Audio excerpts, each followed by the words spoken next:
When my boyfriend told me he had no wallet and had to crash at another woman's place, I didn't argue. I simply gathered every gift I'd ever given him and delivered them straight to her doorstep. His raging 4 a.m. messages lit up my phone, but what came after uncovered the truth he thought I'd never find. I found his wallet in his nightstand drawer at 9:47 p.m., the same wallet he'd just texted me about losing across town. My hand was still holding my phone, his message glowing on the screen. "Babe, my wallet's gone. Stuck across town with no cash for a ride. Crashing at Sienna's tonight. Don't worry, okay?" I stared at the brown leather sitting there perfectly intact, credit cards visible through the clear window, and something inside me went absolutely silent. Not the silence of shock. The silence of finally understanding. He wasn't across town. He wasn't stranded. He wasn't helpless. He was at another woman's apartment, and he thought I was too tired, too trusting, too beaten down to check. I picked up the wallet, felt its weight in my palm, and made a decision that would change everything. If he wanted to spend the night at Sienna's place so badly, I'd make sure he got everything he needed. Starting with every single gift I'd ever wasted on him. "I'm Clara, and this is the night I stopped believing his lies." The text had arrived 20 minutes earlier while I was wiping down the last table at Rosewood Diner. I'd been working a double, 7 in the morning until 9 at night, and my feet were killing me. The kitchen lights flickered overhead like they'd been doing for weeks, casting everything in that sickly yellow glow that made even fresh food look spoiled. I'd pulled out my phone with one hand while the other kept scrubbing at a ketchup stain that had probably been there since lunch. When I read August's message, my hands had gone cold. Not the gradual cold of forgetting your gloves in winter, but instant bone-deep cold that started in my fingertips and shot straight up my arms into my chest. I'd stood there under those dying fluorescent lights, reading those words over and over while Janelle called out good night from the back door and the cook scraped down the grill with sounds like nails on metal. Everything felt distant, underwater, like I was watching my life happen to someone else. I'd clocked out without saying anything to anyone, grabbed my coat from the hook by the staff bathroom, and walked home through streets that smelled like October rain and wet pavement. $47 in tips sat folded in my apron pocket. Money that would go toward whichever bill was screaming loudest this week. The gas notice or the internet warning, or maybe just groceries if I was lucky. 3.5 years. That's how long I'd been with August. 3.5 years of working doubles and split shifts while he figured himself out, and explored opportunities, and built his network. 3.5 years of me carrying us both financially while he promised things were about to turn around. "Any day now, just wait and see." My apartment building came into view. All peeling paint and crooked mailboxes, the kind of place where the elevator had been broken for 2 months and nobody expected it to get fixed. I'd climbed 3 flights of stairs, my legs protesting every step, and found 2 disconnection notices taped to my door. Gas and internet. Both printed on that aggressive neon paper designed to humiliate you, to announce your struggles to every neighbor who walked past. I'd peeled them off and shoved them in my coat pocket, adding them to the collection of evidence that documented exactly how one-sided our relationship had become. Inside, the apartment had been dark and silent except for the rhythmic drip from the bathroom faucet. The faucet August had promised to fix 8 months ago. Then 6 months ago. Then he'd stopped promising and I'd stopped asking, just put a bowl underneath to catch the water and tried not to hear it when I was trying to sleep. I'd dropped my keys on the counter and they'd clattered too loud in the quiet. Then I'd pulled out my phone and read his message again, really studying it this time. "Babe, my wallet's gone. Stuck across town with no cash for a ride. Crashing at Sienna's tonight. Don't worry, okay?" Each word felt deliberate. Chosen. Babe, to create false intimacy. Wallet's gone, to manufacture a crisis. Stuck across town, to explain why he couldn't come home. Sienna's tonight, to test exactly how much disrespect I'd swallow without protest. And finally, don't worry, okay? The preemptive silencing of any objection I might dare to raise. Something had shifted in my chest then. Not broken, clarified. Like a bone that's been set wrong for years suddenly snapping back into its proper place. I'd walked to the hall closet and pulled out the cardboard box from last Christmas. The one that had held his noise-canceling headphones. The ones he'd begged for. The ones I'd worked 3 weeks of overtime to afford. Then, moving with strange mechanical calm, I'd opened the drawer of his nightstand. That's where I'd found it. The wallet. His wallet. The brown leather one I'd given him for our second anniversary, the one he'd researched for weeks before dropping hints until I finally understood what he wanted. The one I'd saved for by skipping lunches and walking to work instead of taking the bus. It sat there perfectly intact, credit cards lined up in their slots, his driver's license visible through the clear plastic window. Even some cash tucked in the billfold. I'd picked it up, felt its weight in my hand, and that's when the silence came. Not the silence of shock or confusion.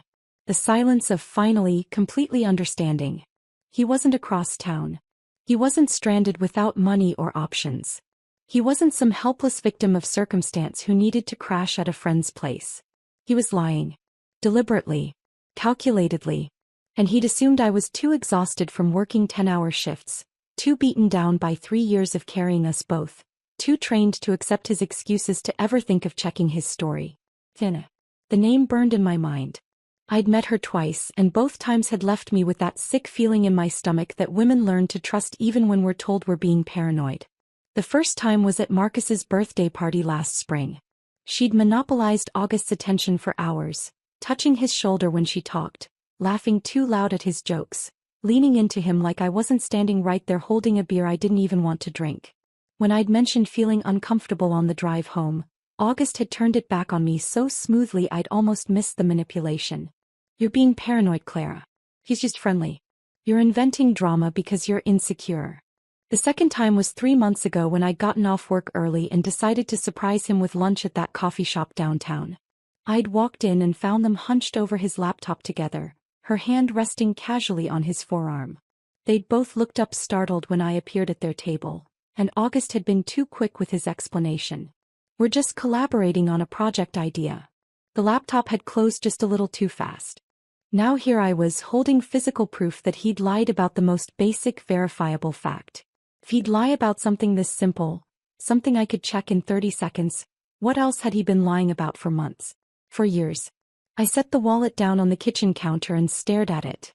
My reflection looked back at me from the darkened window above the sink, still in my diner uniform with its permanent grease stains, hair pulled back in a ponytail that had started falling apart hours ago, exhaustion written across every feature. But something in my eyes looked different. Harder. Clearer. I pulled the cardboard box from the closet and set it on the kitchen table. Then I started gathering items, moving through the apartment with purpose. The smartwatch from his dresser, the one he desperately wanted last Christmas, claiming it would help him stay organized and hit his goals. It sat uncharged in its box, barely used after the first week. The Italian leather belt I'd bought him for his birthday. The cologne that had cost 3 full shifts worth of tips. The vintage denim jacket from that weekend trip to Portland that I'd paid for entirely while he promised to get me back later. The books. Got the books. Shoe Dog, The 4-Hour Workweek, Think and Grow Rich. All pristine, spines uncracked, bookmarks still on page 1. Every one of them purchased because he'd sworn he was really going to focus on personal development this time. Every item I added to the box was another memory of me trying to fill the space where his effort should have been. Another piece of evidence that I'd been playing both roles in this relationship. The partner who loved and the partner who provided, the dreamer and the realist, the person who gave and the person who never received. The box grew heavier as I packed, not from weight but from understanding. I found other things too. A receipt crumpled in the back of his drawer from Tavern and Tap, the upscale bar downtown. $147.63. Dated 3 weeks ago. The same night he told me he was helping Marcus move furniture and couldn't make our dinner reservation. The reservation I'd saved 2 months of tips to afford. I photographed the receipt with my phone before adding it to the box. When I was done, I sealed everything with packing tape. The sound was sharp and final in the quiet apartment. I grabbed a permanent marker and wrote across the top in bold capital letters. For August, since he's staying the night. Clara. I stood back and looked at what I'd created. This wasn't just a box of his belongings. This was 3.5 years of proof that I'd been loving someone who'd been using me. It was 11:52 p.m. I pulled out my phone and ordered a rideshare. I knew Sienna's address. August had mentioned it once with that telltale tone of envy, talking about her insane corner unit on the 15th floor, like he was already imagining himself living there. While I waited for the car, I sat on the couch holding my phone, looking at his message one more time. Don't worry, okay? But I wasn't worried. For the first time in 3 years, I wasn't worried or anxious or trying to convince myself that things would get better if I just worked harder, gave more, loved deeper. I was done worrying. I was done believing. And I was about to make sure August understood exactly what he'd lost. The rideshare notification lit up my screen. 5 minutes away. I stood in the middle of my apartment holding that box with August's name written across the top. And suddenly 5 minutes felt like too long and not long enough at the same time. My heart was racing, not from panic but from something else. Clarity mixed with adrenaline, the feeling you get when you're about to do something that can't be undone. I set the box down on the kitchen table and looked around the apartment with new eyes. There was more. So much more. I'd packed the obvious things. The wallet, the watch, the books. But now I was seeing evidence everywhere I looked.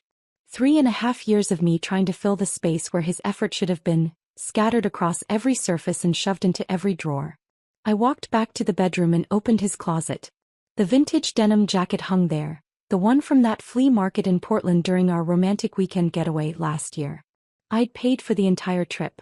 The hotel, the gas, the meals, everything, while August promised he'd get me back when his freelance check cleared. He never did. I'd worked extra shifts for 2 months to afford that weekend, convincing myself that quality time together was an investment in our future. I pulled the jacket off its hanger. The fabric still smelled faintly of the vintage store, that musty combination of old cotton and someone else's memories. August had worn it exactly 3 times before deciding it wasn't really his style after all. Into the box it went. The smartwatch sat on his dresser, still in its charging dock but completely dead. He'd begged for it last Christmas, sent me links to articles about how it would revolutionize his productivity, help him build better habits, track his fitness goals. This is exactly what I need to finally get serious about my health, he'd said.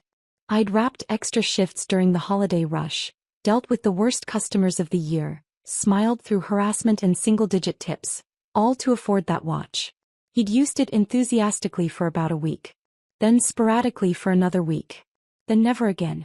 I unplugged it from the charger and added it to the box. The Italian leather belt hung on the back of the bathroom door. I'd found it at a boutique downtown during my lunch break, spending money I should have saved for groceries because August had admired a similar one in a magazine and I'd wanted to surprise him. $78 for a belt. I remembered standing at the register with my debit card, mentally calculating whether I could make it to next payday on what would be left. The belt came off the hook and joined everything else. I moved through the apartment like I was cataloging evidence for a trial. The cologne on the bathroom counter. The bottle still 3/4 full despite costing more than my electric bill. 3 full shifts worth of tips for a scent he'd worn maybe twice before saying it was too strong, and going back to his drugstore body spray. The wireless speaker on the kitchen windowsill, dusty and unused, purchased because he needed it for his morning motivation routine, that lasted all of 4 days before he went back to sleeping until noon. The running shoes in the closet, barely scuffed, that he'd insisted would get him back in shape and help him clear his head for better focus. I'd bought them instead of replacing my own work shoes that had holes in the soles. I'd been stuffing cardboard inside my sneakers to cover the worn-through spots while brand new Nikes sat unused in our closet. Every item I added made the box heavier, but not from physical weight. From accumulated understanding. I opened the drawer of our coffee table, the cheap particle board one we'd gotten from someone's curb on trash day, and found the charging cables he'd needed urgently for his projects. The portable battery that would let him work on the go. The laptop stand that would improve his posture and productivity. All of it unused. All of it paid for with my money, my time, my exhausted body standing on aching feet for hours while strangers yelled about their eggs being too runny or their coffee not being hot enough. I found the gym bag in the hall closet, tag still attached. Another birthday gift. Another promise to really commit this time to the fitness routine that would change everything. The bag had never seen the inside of a gym. The coffee maker sat on the counter, the one he'd insisted would change his productivity game, because he'd read some article about successful people's morning routines. I'd bought it instead of replacing my winter coat that had a broken zipper. I'd spent that whole winter holding my coat closed with my hand because August needed a coffee maker for the motivation he never found. As I packed, I wasn't just gathering his belongings. I was excavating the person I used to be. The woman who believed that love meant endless giving, that partnership meant carrying someone else's weight until your back broke, that if you just sacrificed enough, gave enough, worked hard enough, he'd eventually meet you halfway. I'd been so wrong. My hand brushed against something crumpled in the back of his sock drawer as I was checking for anything else I'd bought him. Paper. I pulled it out and smoothed it under the lamp. A receipt from Tavern and Tap. My stomach dropped even though I was already kneeling. The date glared at me 3 weeks ago. The total, $147.63. I knew that date. I knew it because I'd spent 2 months saving tips to make a reservation at Giovanni's, the nice Italian place downtown where entrees started at $30. August's birthday dinner. I'd called 3 times to confirm the reservation, had requested the corner table by the window, had even asked them about their wine list so I could sound knowledgeable when we ordered. The night before, August had texted me that Marcus needed help moving furniture and it was the only night he could do it. I'm really sorry, babe. I know you were excited, but Marcus is kind of desperate here. Can we reschedule? I'd said yes because I was understanding. Because I was supportive. Because good partners don't make their boyfriends choose between them and their friends. I'd eaten leftover soup from the diner that night, alone in this apartment, convincing myself that his friendship with Marcus was important, that I was being mature by not making a big deal about a missed reservation. Now I was holding evidence that he'd spent almost $150 at an upscale bar the same night he'd supposedly been hauling boxes and furniture.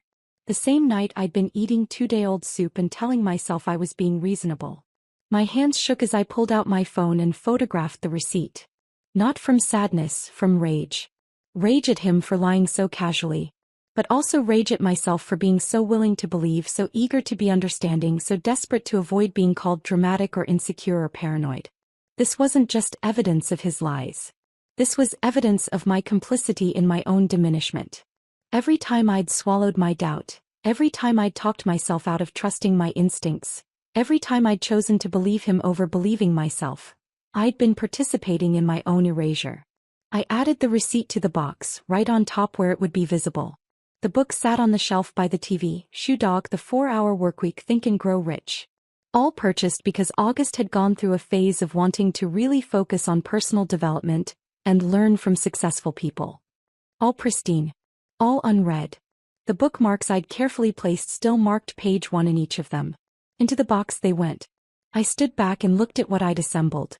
The box was full now, overflowing with physical evidence of 3.5 years of emotional fraud. Every item was a monument to me trying to fix what was fundamentally broken, trying to fill the space where a partner should have been standing, trying to love someone into becoming the person they'd promised they'd be. I grabbed the packing tape from the kitchen junk drawer and sealed the box. The sound of the tape gun was sharp and final in the quiet apartment, like a judge's gavel coming down. With a black permanent marker, I wrote across the top in capital letters that took up the entire surface. For August, since he's staying the night. Clara. I stepped back and stared at those words. My mother's voice echoed in my head from 2 years ago when she'd visited for Thanksgiving. She'd sat at this same kitchen table in the morning, drinking instant coffee because our machine was broken, watching August sleep until noon while I got ready for my shift at the diner. Baby, she'd said quietly, her voice careful like she was approaching a wounded animal. Love isn't supposed to feel like you're the only one rowing the boat. I'd gotten defensive immediately. Listed all of August's good qualities. Explained how he just needed time and support to find his path. Told her she didn't understand how hard it was to build a life in this economy, that not everyone had the same opportunities, that I was choosing to be his partner through the difficult times so we could celebrate together when things got better. She hadn't argued. Just kissed my forehead and said, "I hope you're right, sweetheart." Now standing in my apartment holding a box full of broken promises and wasted money, her words felt less like gentle concern and more like prophecy. My phone buzzed. The rideshare was 2 minutes away. I grabbed my coat and picked up the box. It was heavy, not from weight but from everything it represented. 3.5 years of me shrinking myself to make room for someone who'd been taking up all the space and giving nothing back. As I headed for the door, I caught my reflection in the mirror by the entrance. Still in my diner uniform. Hair falling out of its ponytail. Exhaustion written across my face. But my eyes looked different. Harder. Clearer. I wasn't worried anymore. I wasn't anxious or trying to convince myself things would improve if I just tried harder. For the first time in 3 years I was doing something entirely for myself. And it felt like the first honest breath I'd taken in forever. The car pulled up 30 seconds after I walked outside. A silver sedan with a dent in the passenger door and an air freshener that smelled like artificial pine. The driver was a quiet man in his 40s with tired eyes and a Seahawks cap, the kind of person who'd probably been driving all night and would keep driving until dawn. He glanced at me in the rearview mirror as I slid into the back seat with the box, but he didn't ask questions. Just nodded when I gave him the address. Riverside Towers. You know it. Yeah, I know it. His voice was neutral, professional. He pulled away from the curb and the familiar streets of my neighborhood disappeared behind us. I settled the box on my lap, my arms wrapped around it like I was protecting something valuable instead of delivering evidence of my own foolishness. My reflection stared back at me from the window, jaw set, eyes dry, posture rigid. The streetlights swept across my face in rhythmic intervals, and each time the light hit, I looked less like the woman who'd walked out of Rosewood Diner 3 hours ago and more like someone I'd never met before. I barely recognized her. And that felt exactly right.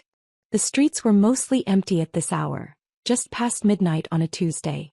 We passed a gas station where a man was filling up a truck, a convenience store with flickering neon signs, a bus stop where someone sat alone scrolling through their phone.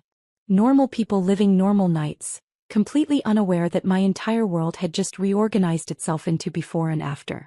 I knew Sienna's address because August had mentioned it exactly once, about 6 months ago.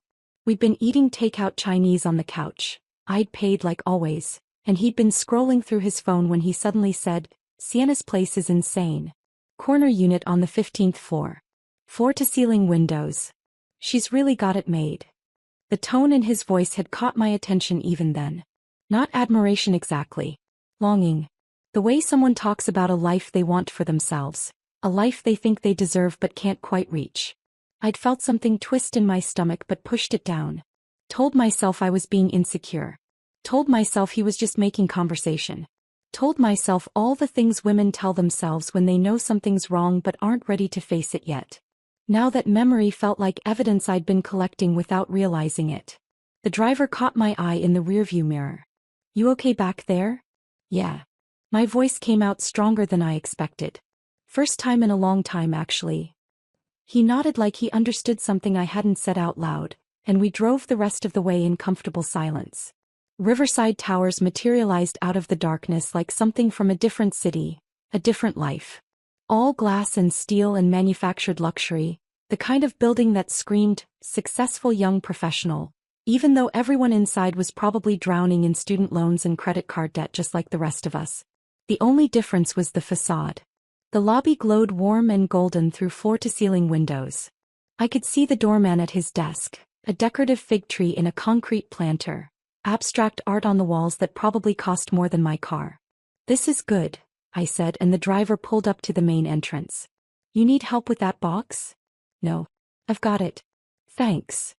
I paid through the app, added a generous tip because he'd given me silence when I needed it, and stepped out onto the pristine sidewalk. The door closed behind me with a soft click and the car pulled away, leaving me alone with my box and my resolve. The lobby doors were locked, but through the glass I could see the doorman, mid-20s, bored expression, scrolling through his phone. I knocked on the glass and he looked up, annoyed at being interrupted. He walked over and cracked the door open. "Can I help you?" "I'm delivering something to a friend. Sienna Brennan. 15G.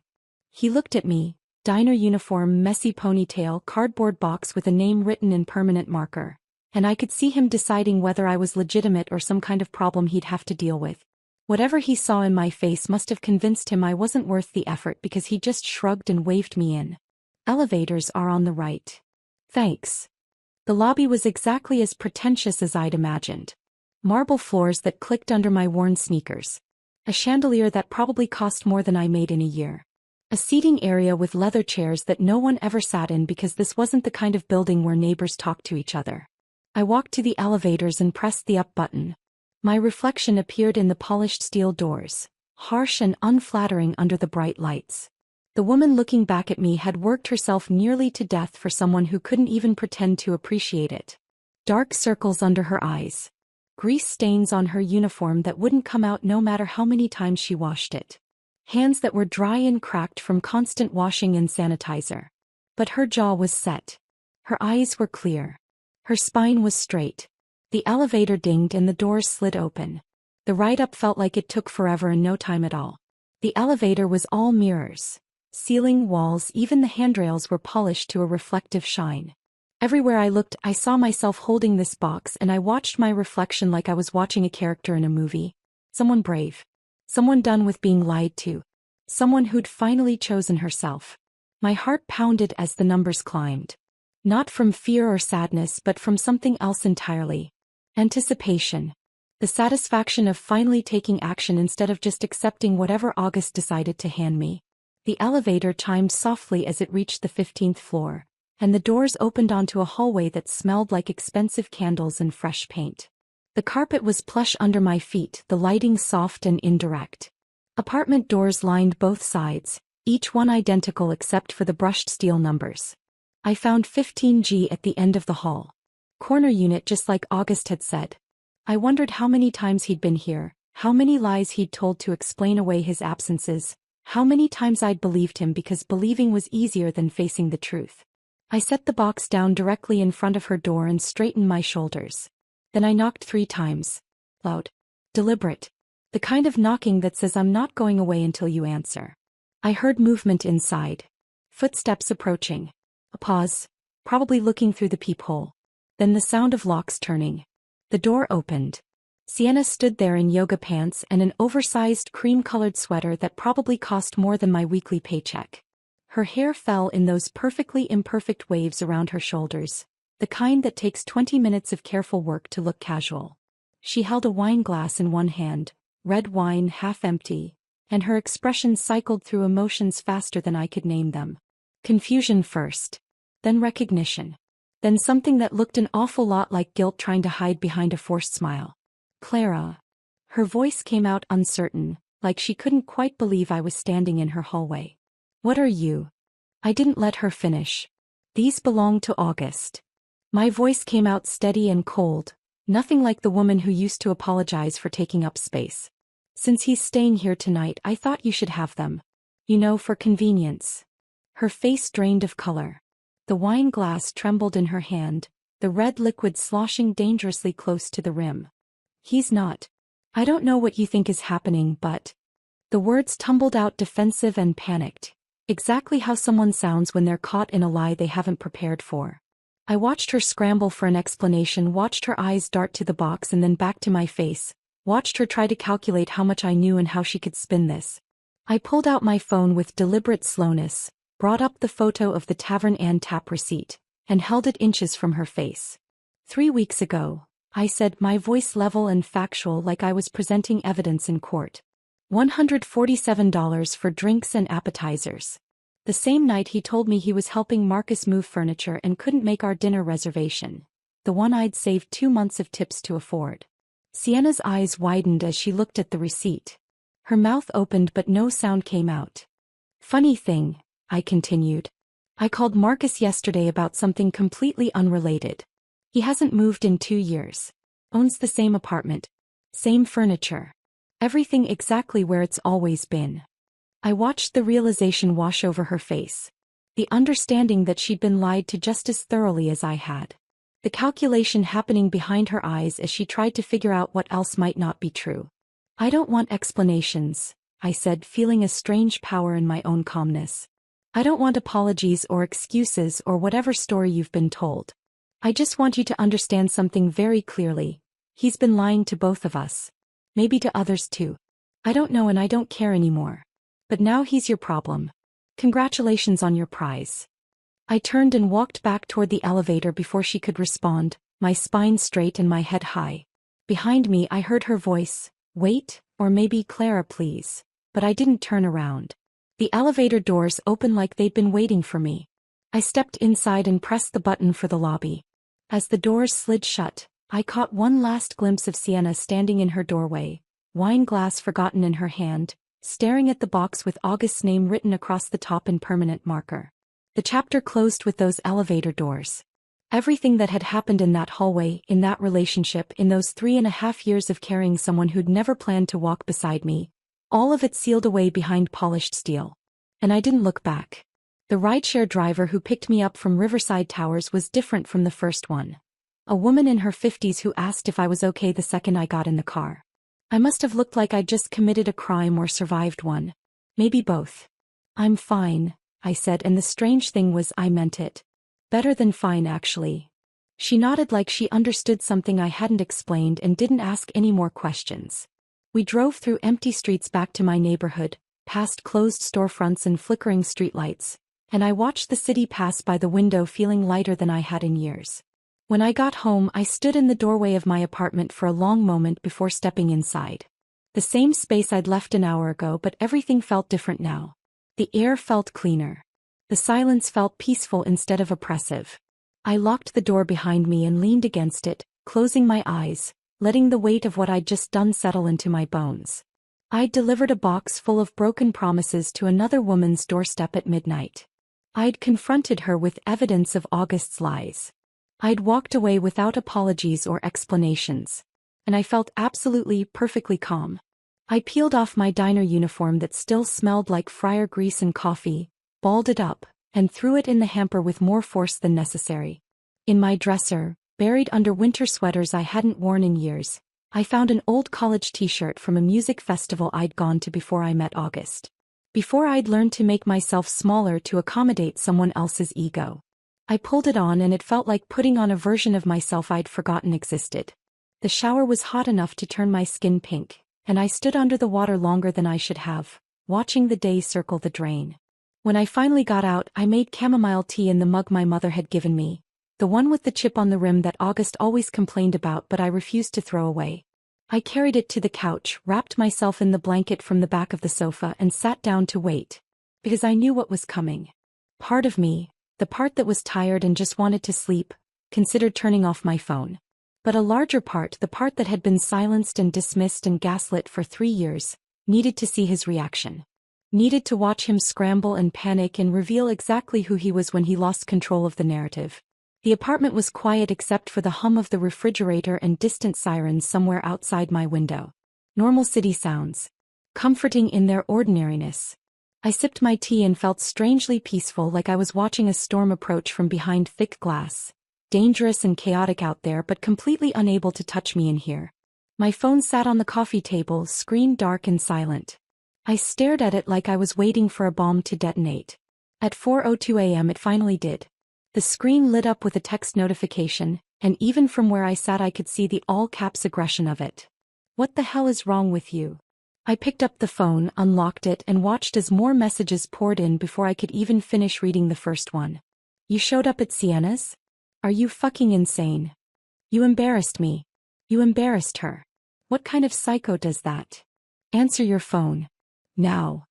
I set the phone back down and took another sip of tea, watching the screen light up again and again as more messages arrived. Each one more unhinged than the last. There was something darkly satisfying about it. Watching him lose control, watching the careful mask he'd worn for 3 years slip completely off to reveal the entitled, manipulative person underneath. My phone started ringing. August's name and photo.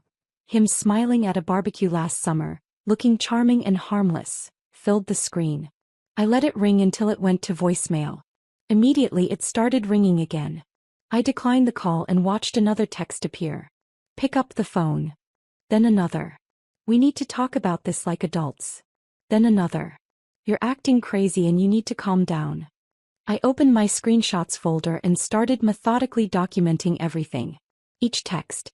Each missed call. The timestamps.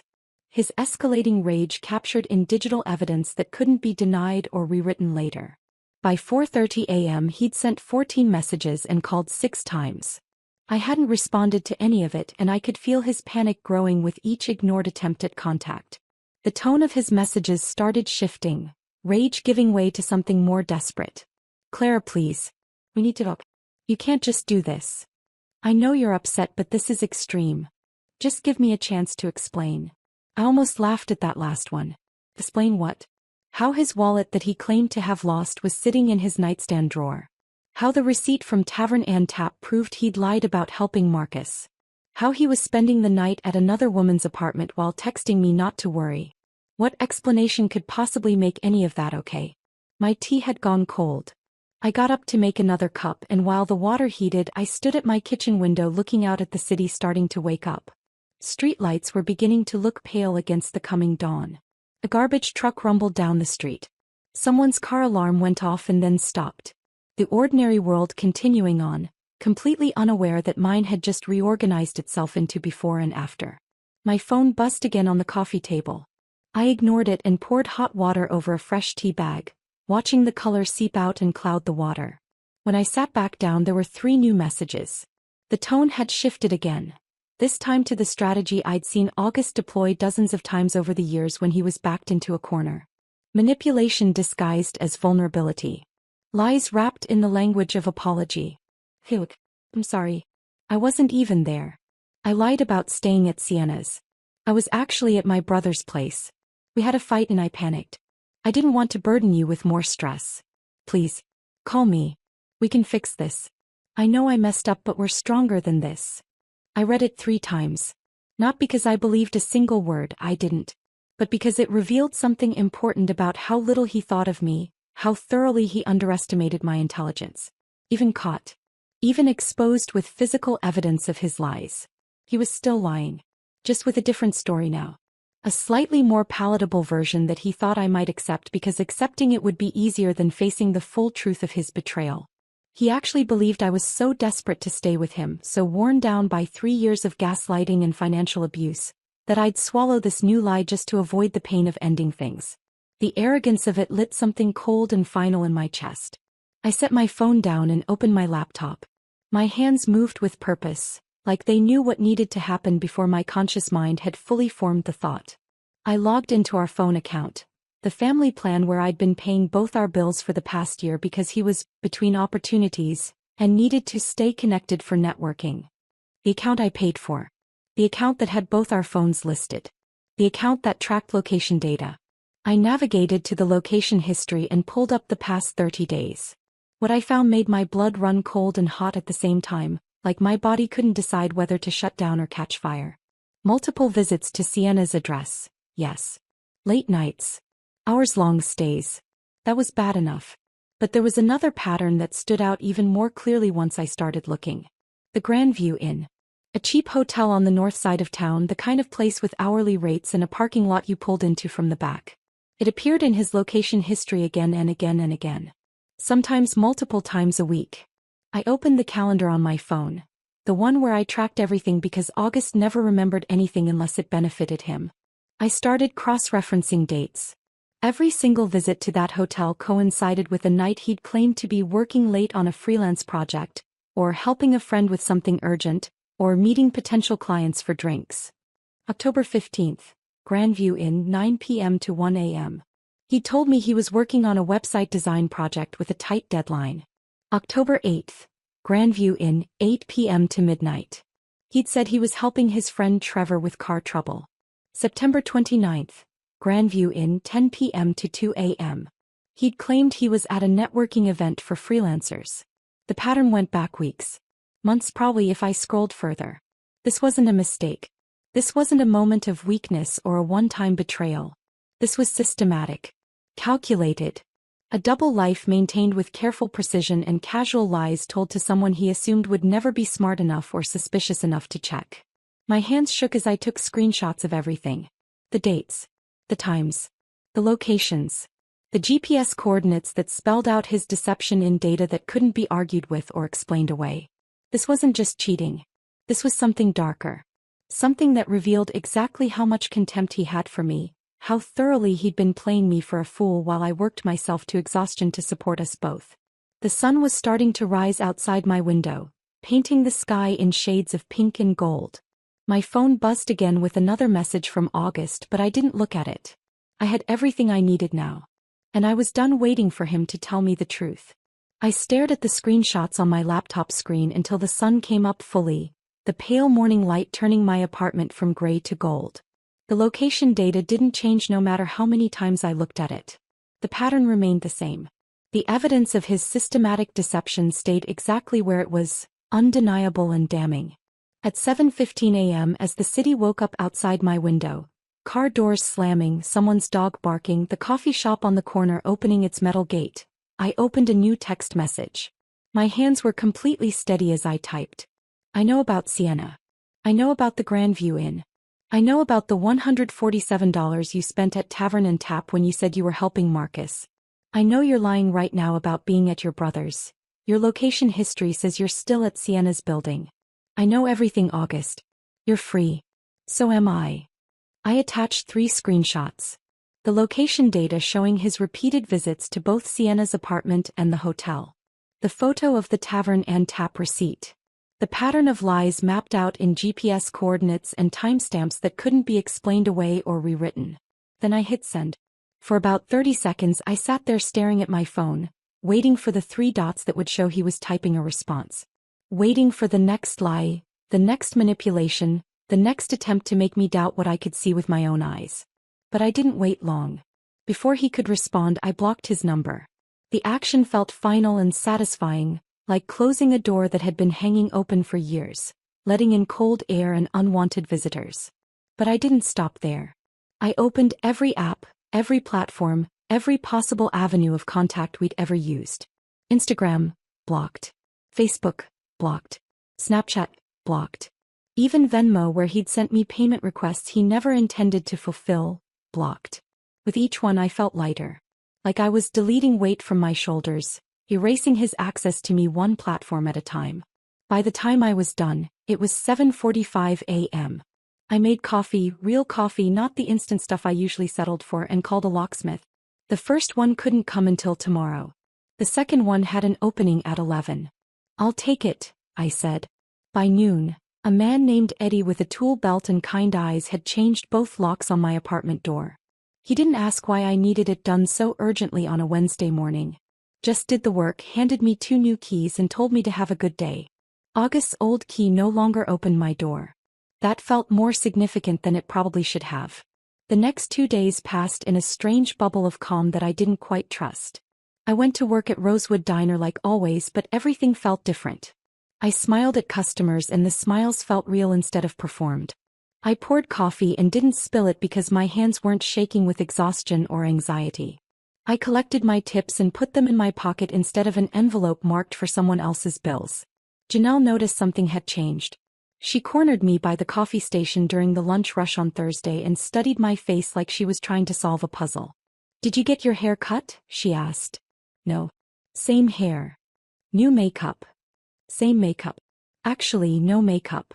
She tilted her head, still trying to figure it out. "Something's different." "Look, I don't know." "Taller." I laughed at that. "I'm the same height I've always been. Not physically taller. Just, like you take up more space or something." She grabbed the coffee pot I was holding and filled it from the machine. "It's a good look on you. Keep it." I realized later what she meant.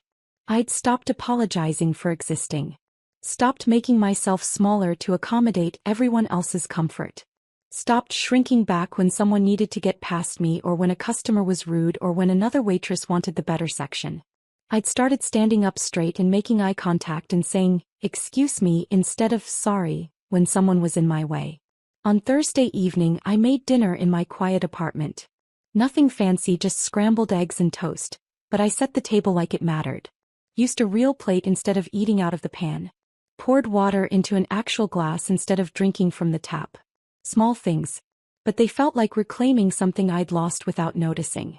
I was halfway through eating when my phone rang. Unknown number. My first instinct was to let it go to voicemail.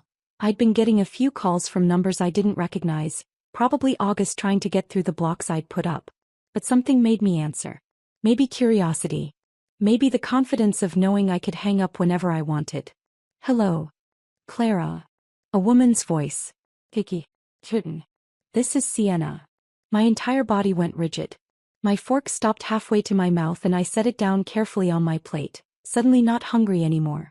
"I know you probably don't want to talk to me," she continued quickly, like she was afraid I'd hang up before she could get the words out. "And I completely understand if you just want to tell me to leave you alone. But I need to tell you something. You deserve to know." I should have hung up. Should have blocked this number too and gone back to my eggs and my quiet evening and my new life without August in it. But I didn't. "I'm listening," I said. I heard her take a breath like she was steadying herself. After you left that night. After I saw the box and the receipt and everything you said. I confronted August. He tried to deny it at first. Said you were being crazy, that you'd always been jealous and insecure, that you were making things up because you couldn't handle the breakup. My jaw clenched at that. Even now, even caught, he was trying to paint me as the problem. But I pushed him, Sienna continued. I showed him the receipt photo you'd shown me. Asked him to explain it. And eventually he admitted things. Her voice cracked slightly. Clara, I had no idea you two were still together. He told me you'd broken up 6 months ago. He said you were just roommates trying to figure out the lease situation, that you were friends but it was over romantically. He talked about you like someone he cared about but had grown apart from. Not like someone he was actively lying to and living with. The room felt too small suddenly. Too warm. I got up and opened the window, letting in the cool October air and the sounds of the city below. I believed him, Sienna said, and now she was crying. I believed him because he seemed so sincere. Because he told me about how hard the breakup had been but how mature you both were being about it. Because he showed me texts that made it sound like you two were just coordinating bills and apartment stuff. I never would have. I'm not that person, Clara. I don't go after men who are in relationships. But he made me think there was no relationship to go after. Part of me wanted to feel satisfaction at her distress. Wanted to say something cruel about her being naive or stupid. But I couldn't. Because I heard myself in her voice. The shock of realizing you'd been lied to, the shame of having believed someone who was playing you, the anger at yourself for not seeing it sooner. We'd both been manipulated by the same person. Both told carefully crafted lies designed specifically for us. Both made to feel like we were special, chosen, the one he really wanted. Thank you for telling me, I said, because I didn't know what else to say. There's more, Sienna said, her voice dropping even lower. I haven't been able to stop thinking about this. About what else he might have lied about. And I kept thinking about that hotel you mentioned, the Grandview Inn. The name looked familiar, like I'd seen it somewhere before. My stomach dropped even though I was standing still. I went through old texts, she continued. From back in July. He'd mentioned meeting someone there for a business thing. I remember thinking it was a weird place for a business meeting, but he said the person he was meeting preferred somewhere low-key. I didn't push it. I closed my eyes, already knowing where this was going. Yesterday I called the hotel. I made up a story about thinking I'd left my credit card there and wanting to check if they'd found it.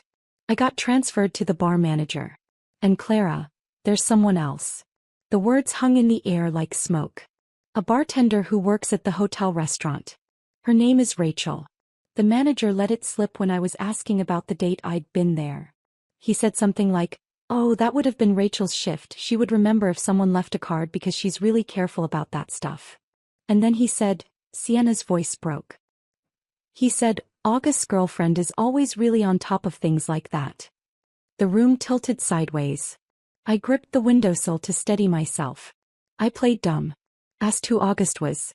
And the manager got all flustered, realized he'd said too much. But he confirmed that August is a regular there. That he and Rachel have been seeing each other. At least 4 months, Clara. Maybe longer. I couldn't breathe right. The air felt too thick. After I hung up, I did more digging, Sienna said. I have a friend who knows people who work there. She made some calls. Clara, he's been juggling at least 3 of us. You, me, and Rachel. Maybe more. Each of us thinking we were the only one. Each of us being lied to in exactly the way we'd be most likely to believe. My eggs sat cold and congealing on the plate. My apartment felt different suddenly, not peaceful but exposed. Like I'd been living in a house with glass walls and everyone could see and accept me. Sienna kept talking, explaining what else she'd learned, how the timeline matched up, how August had been managing multiple relationships with the precision of someone who'd done this before. But her voice sounded distant now. When we finally hung up 20 minutes later, I stood at my window staring out at the street below. At the ordinary world continuing on. At people walking dogs and getting in cars and living their normal lives with their normal problems. I'd thought finding his wallet was the revelation. Thought delivering the box to Sienna's door was the climax. Thought blocking him and changing my locks was the ending.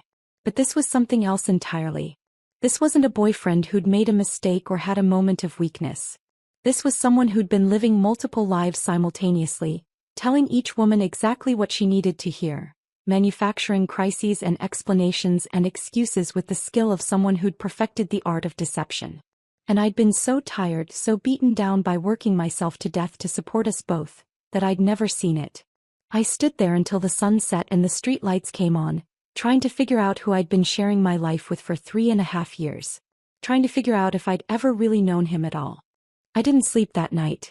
I sat at my kitchen table with every drawer and filing cabinet in my apartment opened, pulling out papers I'd saved without really knowing why.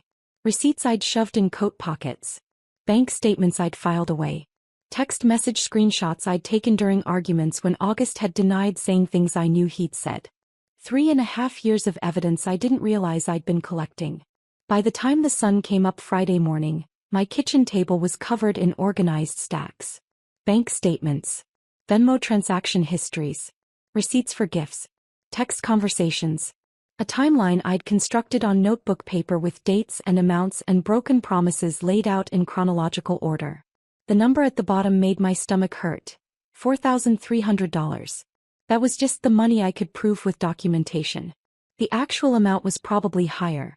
Cash I'd given him that left no paper trail, meals I'd paid for without keeping receipts, utilities and groceries that came out of my account month after month while he contributed nothing. I made coffee and stared at the evidence spread across my table. It looked different in the morning light. Not like memories anymore. Like a case file. At 9 o'clock I called Jordan. We'd gone to community college together 5 years ago. Both of us trying to figure out what we wanted to be, both of us working part-time jobs to pay for classes. He'd figured it out, got into tech, now worked for some startup downtown doing something with data that I didn't fully understand but that paid him enough to live alone in a decent apartment. I'd gotten stuck at Rosewood Diner and stayed stuck. Clara? Everything okay? His voice sounded concerned. I didn't usually call him this early. Can you meet me for coffee? I need advice. Yeah, of course. When? I'm on my lunch break at noon. The diner. I'll be there. The morning shift dragged. Every customer seemed to need something. More coffee, extra cream, their eggs remade because they were too runny or not runny enough. Janelle kept giving me concerned looks but didn't ask questions, which I appreciated. At noon, Jordan showed up in his usual hoodie and jeans, looking exactly like he always did except his sneakers were new and probably cost more than my weekly paycheck. He slid into the booth in the back corner, the one the staff used for breaks, and I brought over 2 coffees in the folder I'd prepared. So what's going on? He asked. You sounded stressed on the phone. I set the folder on the table between us. I broke up with August. His eyebrows shot up. Finally.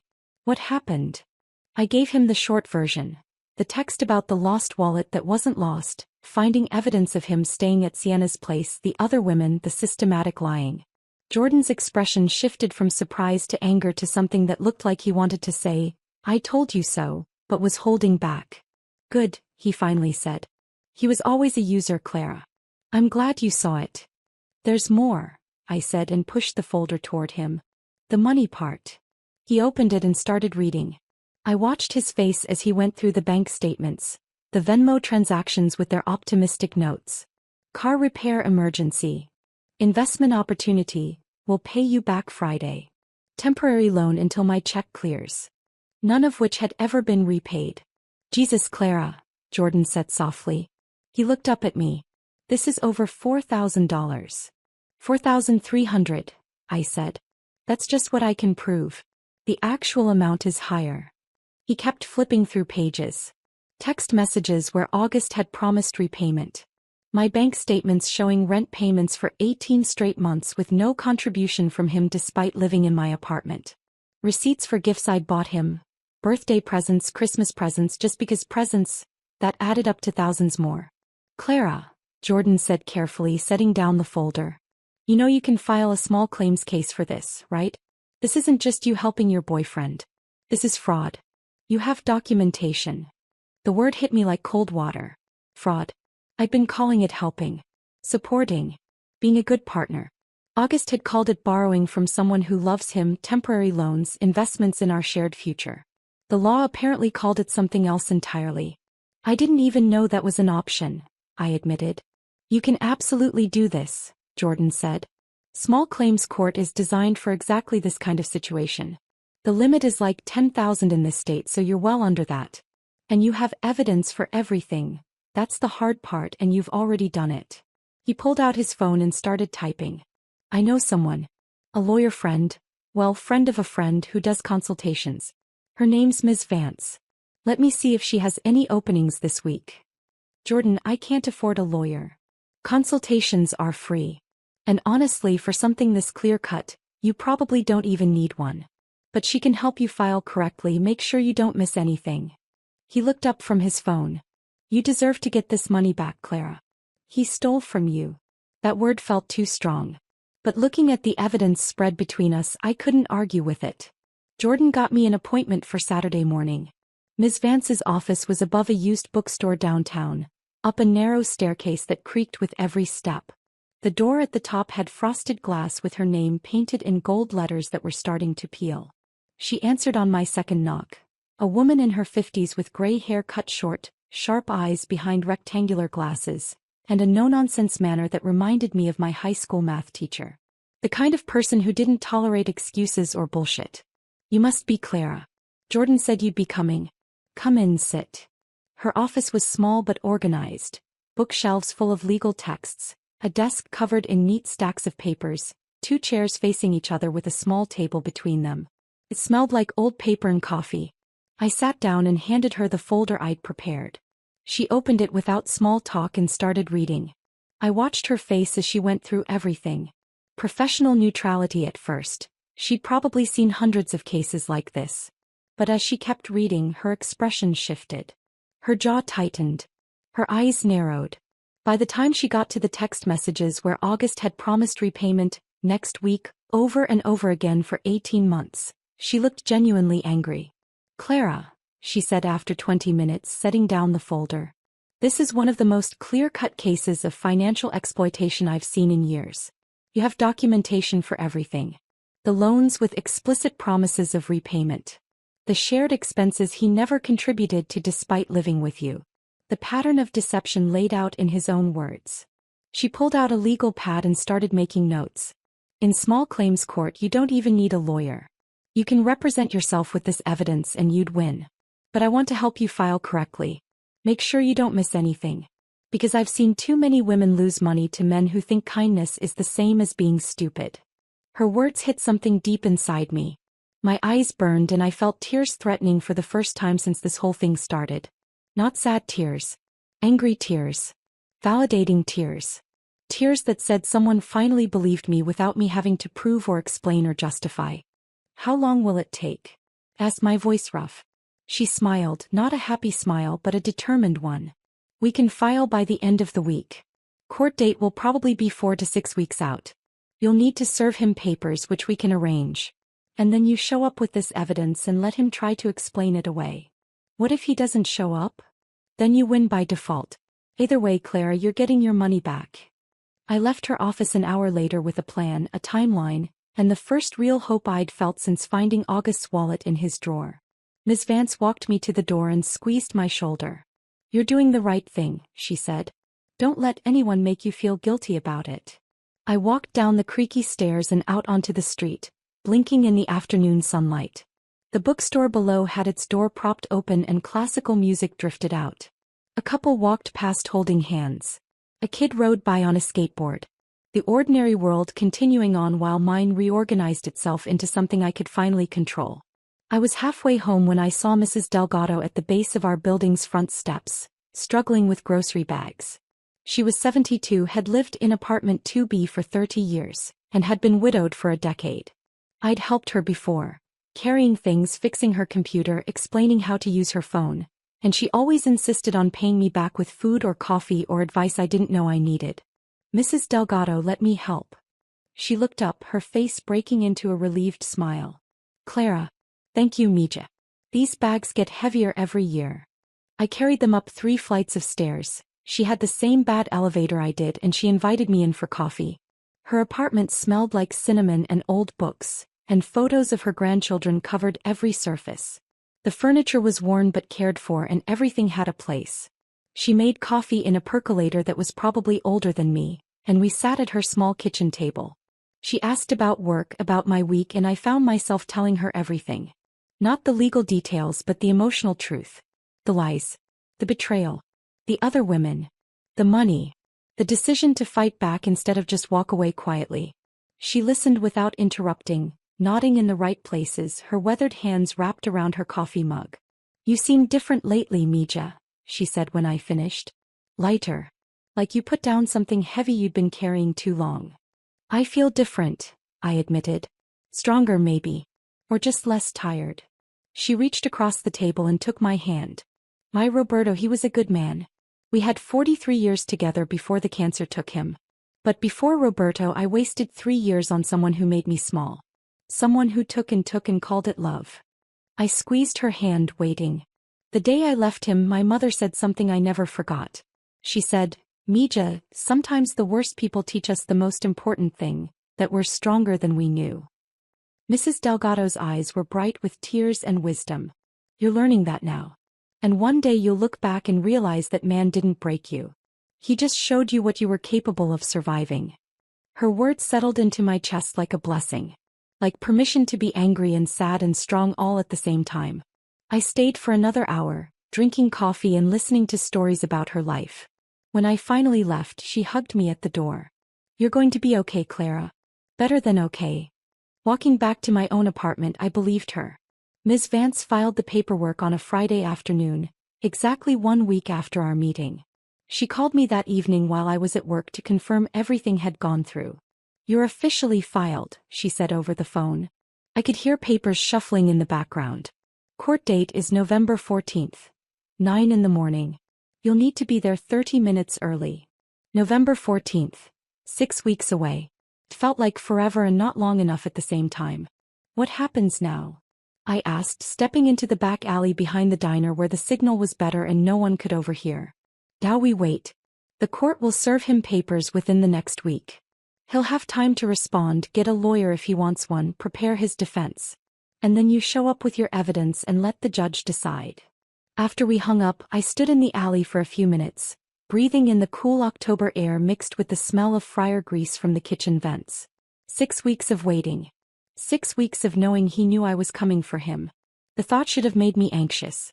Instead, it made me feel purposeful. The next 3 weeks passed in a strange new rhythm. I kept working at the diner, kept pouring coffee and taking orders and collecting tips. But something fundamental had shifted in how I moved through the world. When Janelle asked me to cover her Saturday shift, my only day off that week, I said no. Just no, without the apologetic explanation I usually attached to it. She looked surprised but didn't push. When a customer snapped his fingers at me for a refill, I walked past him to help the table I was already assisting, then circled back when I was ready. The old me would have jumped immediately, apologizing for not being faster. I started meal prepping on Sunday afternoons. Chicken and rice and vegetables portioned into containers for the week. No more gas station sandwiches eaten in my car between shifts. No more skipping meals to save money for August's emergencies. I slept with my windows open even though it made the apartment cold. The city sounds, cars passing, people talking, distant sirens, someone's music playing too loud, used to keep me awake. Now they felt like companionship. Proof that the world was continuing on and I was part of it. Small changes. But they added up to something bigger. I was learning to take up space in my own life again. August tried to reach me. Not directly, he couldn't, I'd blocked him everywhere, but through other people. Marcus called one evening while I was folding laundry. "Hey. Listen, August wanted me to reach out." "No," I said, cutting him off. "Just hear me out. He feels really bad about everything. He knows he messed up. He just wants a chance to explain, to apologize properly. Marcus will talk in court. With a judge present and documentation ready. That's the only conversation I'm interested in having." Silence on the other end. Then, I get it. For what it's worth, I think you're doing the right thing. He owes you that money." "He does," I agreed and hung up. November 14th arrived cold and bright. The kind of autumn morning where your breath comes out in clouds and the sun is sharp and unforgiving. I'd taken the day off work, told my manager I had a medical appointment, which wasn't technically true but felt close enough to honest. I put on the one professional outfit I owned, black pants and a white blouse I'd bought 2 years ago for a job interview at a bank that never called me back. The pants were a little loose now. I'd lost weight over the past month without trying, probably from stress or from actually eating regular meals instead of whatever was cheapest. I arrived at the courthouse 30 minutes early like Ms. Vance had instructed. The building was exactly what I'd expected. Institutional and impersonal, all fluorescent lights and scuffed linoleum floors and plastic chairs bolted to the ground. People sat scattered throughout the waiting area looking anxious or angry or resigned to their fates. I found a seat near the window and pulled out my folder of evidence, even though I'd already reviewed it a dozen times. The receipts. The bank statements. The text messages. The timeline I'd constructed showing 3.5 years of broken promises. Clara. I looked up. Ms. Vance was walking toward me in a gray suit, carrying a briefcase that looked like it had seen better decades. "You ready?" she asked. "As ready as I'll ever be." "Good. Remember, speak clearly, stick to the facts, let the evidence do the heavy lifting. The judge has seen your documentation already. This is just formality at this point." I nodded, my stomach tight with nerves that felt different from anxiety. More like anticipation. That's when I saw him. August walked through the main doors with someone I didn't recognize. A woman in her 30s with blonde hair and an expensive-looking coat, touching his arm in that possessive way I'd seen before. On Sienna. On me, probably back when I'd thought he was mine. Not Sienna. Not Rachel from the hotel. Someone new. Or someone old I'd never known about. He was wearing a button-down shirt I'd never seen, dark jeans, shoes that looked recently polished. Like he'd dressed up for court. Like he thought looking presentable would somehow erase what he'd done. When he spotted me, his face did something complicated. Surprise melting into anger, then something that might have been shame, then settling into a forced neutrality that didn't reach his eyes. I held his gaze. Didn't look away. Didn't smile or frown or give him anything to read. After a few seconds he was the one who broke eye contact. The woman with him whispered something in his ear and he nodded, and they sat on the opposite side of the waiting area. She kept glancing at me like she was trying to figure out who I was and why I mattered. Good luck with that, I thought. You'll figure it out eventually. Or you won't and he'll move on to the next one. Clara Martinez? A clerk called my name from the doorway. I stood, grabbed my folder and followed Ms. Vance into the courtroom. It was smaller than I'd imagined. More like a conference room than the dramatic courtrooms you see on TV. The judge sat at an elevated desk at the front. A woman in her 60s with gray hair and reading glasses on a chain. There was a table for me and Ms. Vance on one side. Another table on the other side where August and his lawyer would sit. August came in a minute later with a public defender who looked like he'd rather be anywhere else. Young, maybe fresh out of law school, shuffling papers with the energy of someone who hadn't prepared adequately. The proceedings started quickly. The judge reviewed the case summary, asked if both parties were present, then turned to me. "Ms. Martinez, you're claiming the defendant owes you $4,300 in unpaid loans. Is that correct?" "Yes, Your Honor." "And you have documentation?" "Yes, Your Honor." I opened my folder and Ms. Vance helped me present everything. The bank statements showing direct transfers to August's account with notes like, car repair loan, and temporary help until paycheck. The Venmo transactions with dates and descriptions. The text messages where he'd promised repayment, next week, over and over for months. The receipts for shared rent that I'd paid alone for 18 months while he lived in my apartment. The judge reviewed each piece carefully, making notes. Then she turned to August.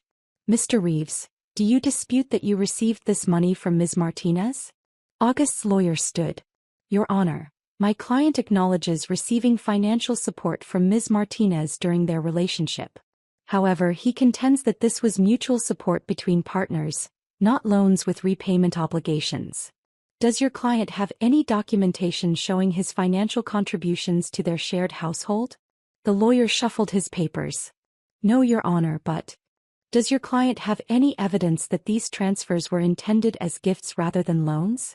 More shuffling. The nature of romantic relationships often involves. "I'll take that as a no." The judge looked back at the text messages, reading one out loud. "Thanks, babe, I'll pay you back as soon as my check clears next Friday."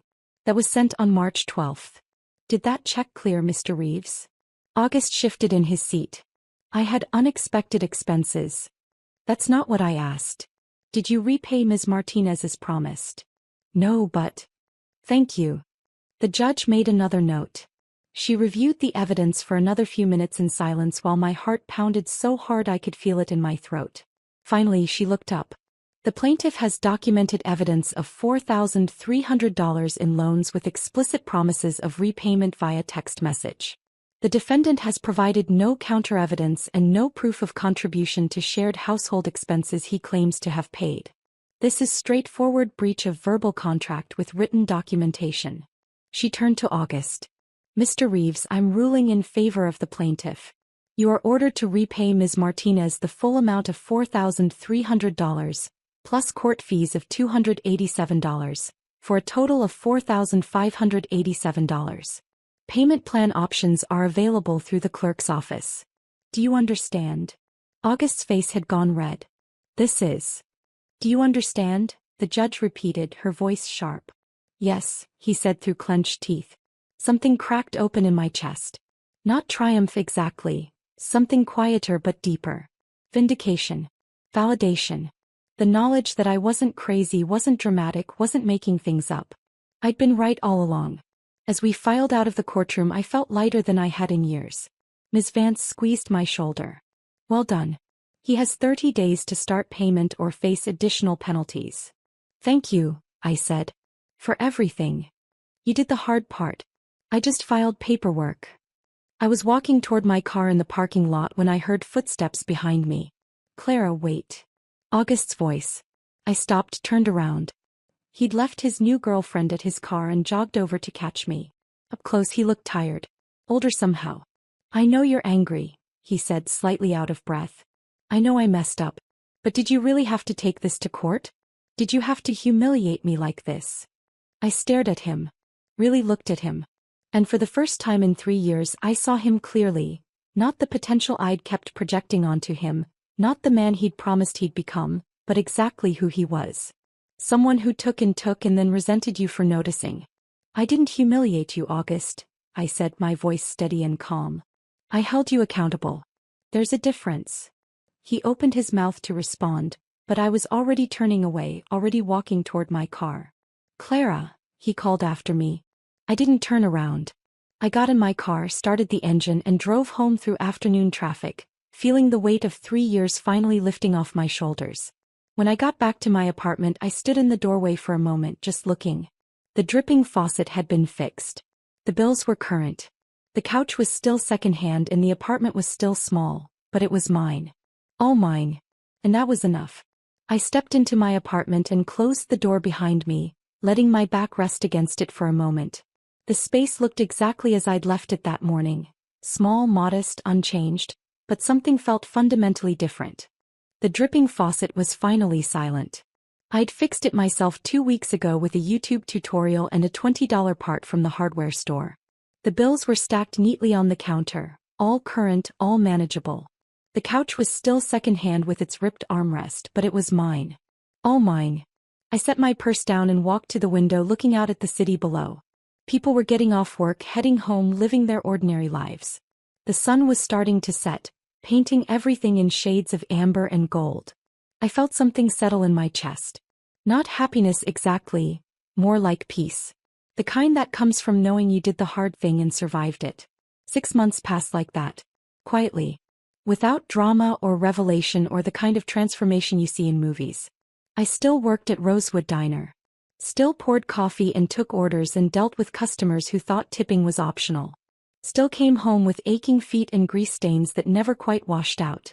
Still struggled some months to make rent when the tips were bad or an unexpected expense came up. My apartment still had that one-bedroom light that flickered no matter how many bulbs I replaced. The elevator was still broken more often than it worked.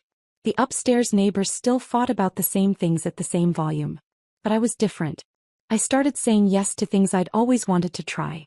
The community center 3 blocks away offered evening classes, and one Thursday I walked past and saw a flyer for pottery. Something about it pulled at me. The idea of making something with my hands that wasn't food someone would consume and forget, something that would last.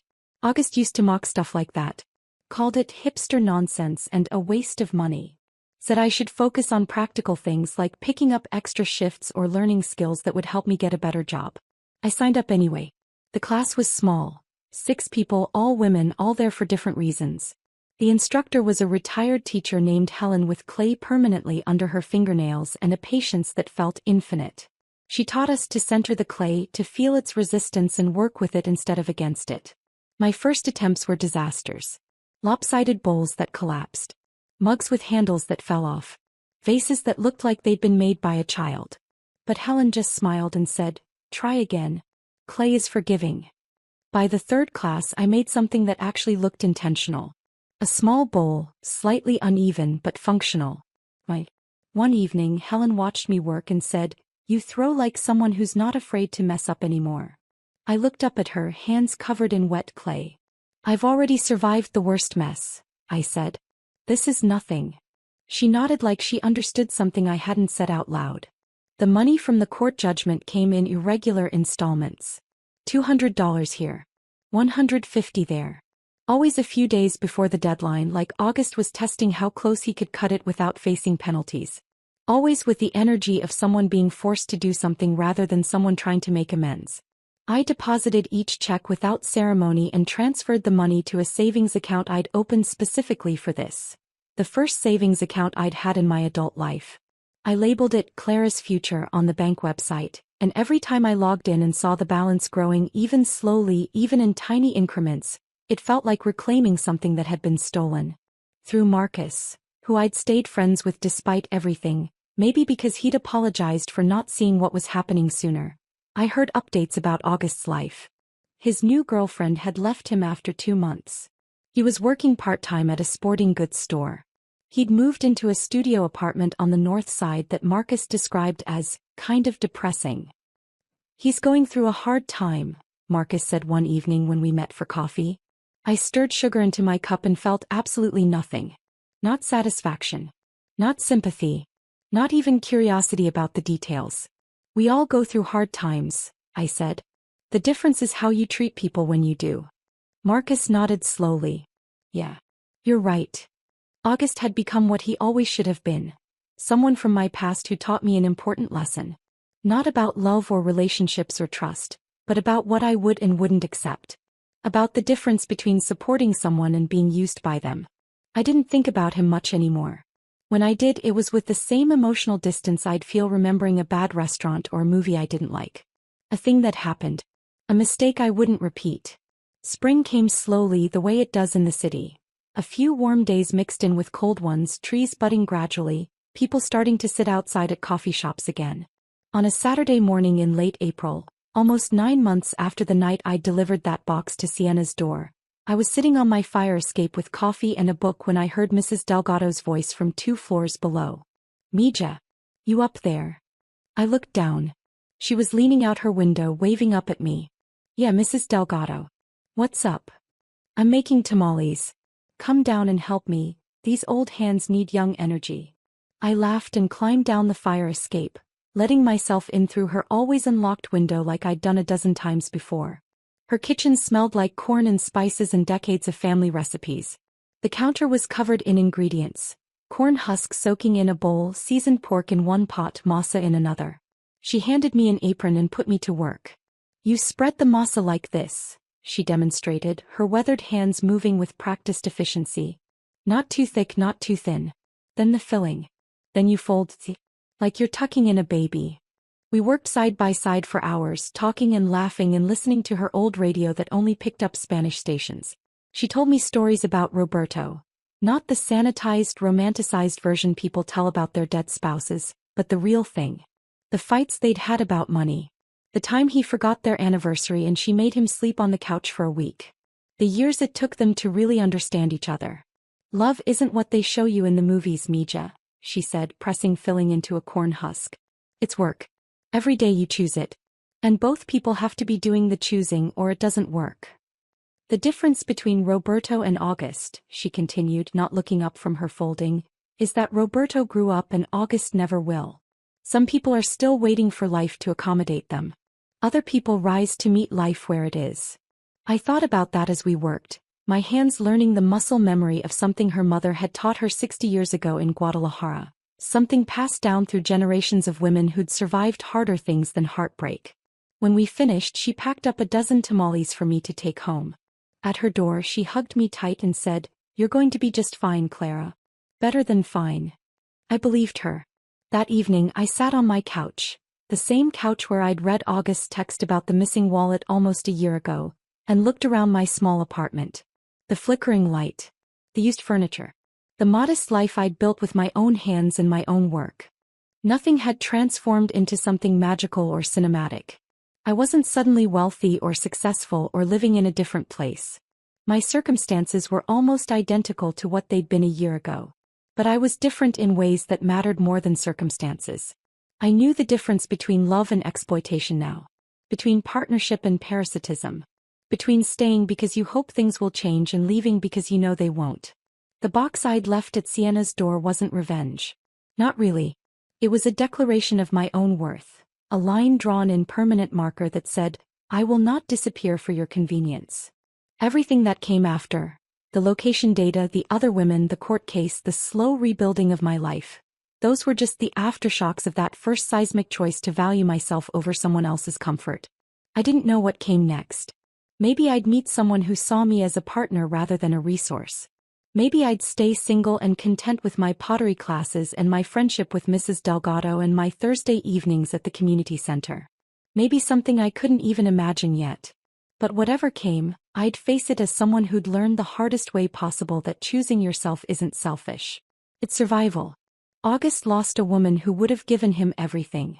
Who'd worked herself to exhaustion trying to be enough for someone who'd never planned to meet her halfway. I found the version of myself I'd been burying under the weight of his needs. The version who took up space without apologizing. Who said no without explaining. Who knew her worth and refused to settle for less. My phone buzzed with a text from Janelle. "Hey, we're going out for drinks after shift tomorrow. You coming?" A year ago I would have said no automatically. Saved the money, stayed home, kept myself small and careful and constantly prepared for August's next emergency. I typed back, "Yeah. I'll be there." Outside my window the city continued on. Car horns and distant music and people living their lives. Ordinary sounds that felt like companionship now instead of loneliness. I made myself tea, picked up the book I'd been reading and curled up on my second-hand couch. The apartment was quiet except for the hum of the refrigerator and the occasional creak of the building settling. But it wasn't empty anymore. It was full of me. My choices. My future. My life finally, mercifully, beautifully my own. And that was enough. More than enough. It was everything. If this story of justice and reclaiming yourself had you hooked, hit that like button right now. My favorite part was when Clara delivered that box straight to Sienna's door at midnight, knowing exactly what she was doing. What was your favorite moment?